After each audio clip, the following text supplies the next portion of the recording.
What would you do if the child you loved, lost, and mourned for decades suddenly returned not to reconcile, but to betray you? For 32 years, I carried the weight of Emily's absence like a stone in my chest.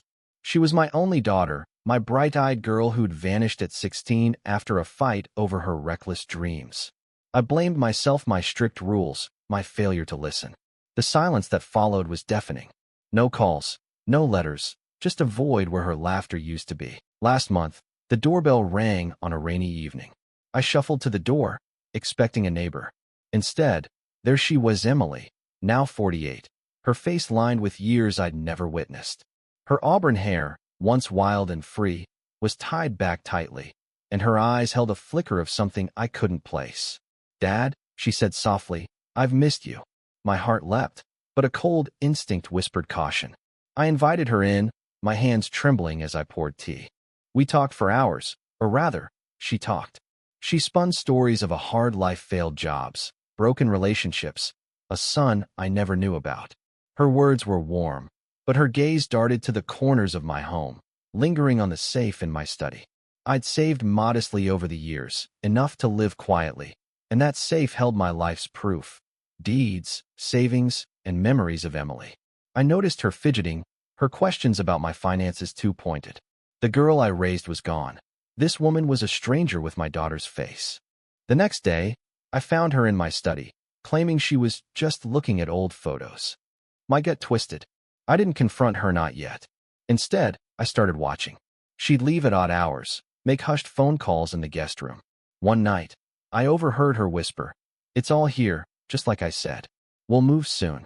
My heart sank, but I wasn't surprised. I'd been betrayed before, not by her, but by life. I knew how to wait. Then came the twist I didn't expect. A boy, no older than 10, showed up at my door one morning.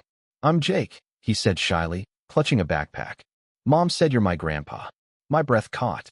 Emily hadn't mentioned him coming. His wide eyes, so like hers at that age, softened me. He rambled about school, his love for drawing, and how his mom was always busy. I saw truth in him, a flicker of the family we'd lost. But his arrival shifted something in Emily. She grew agitated, snapping at Jake to stay out of the way. I wondered, was she here to rob me, or was she running from something worse? I decided to act. I'd kept a journal since Emily left, documenting every hope, fear, and clue about her disappearance. In it, I'd written about a letter she'd sent me years ago, not to me, but to a lawyer, mistakenly delivered. It detailed her plan to start over with money she assumed I'd leave her. That letter, tucked in my safe, was my proof. I also installed a small camera in the study, hidden in a clock. If she tried anything, I'd know. Last night, the truth unfolded. Emily waited until I was asleep, then crept into the study. The camera caught her prying at the safe, her hands shaking as she fumbled with a crowbar. I didn't rush in. I waited, heart pounding, until she cracked it open. Then I stepped into the doorway, holding the letter and her old photo. "Emily," I said, voice steady, "did you think I wouldn't be ready?" She froze, eyes wide with guilt and fear. "Dad, too wasn't," she stammered, but the bag in her hand told the truth. I held up the letter. "You wrote this 30 years ago. You planned to take everything then, too. Why now?" Her face crumpled, and for a moment, I saw my little girl, lost and scared. She confessed. Debts, a dangerous man she owed, a life spiraling out of control. She hadn't come to hurt me, she said, but to save Jake. I should have called the police. Instead, I sat her down. We talked until dawn, really talked, for the first time in decades. I showed her Jake's drawings, left on my kitchen table, and told her about the boy's hope, his trust. Something broke in her. She sobbed, promising to change, to protect her son.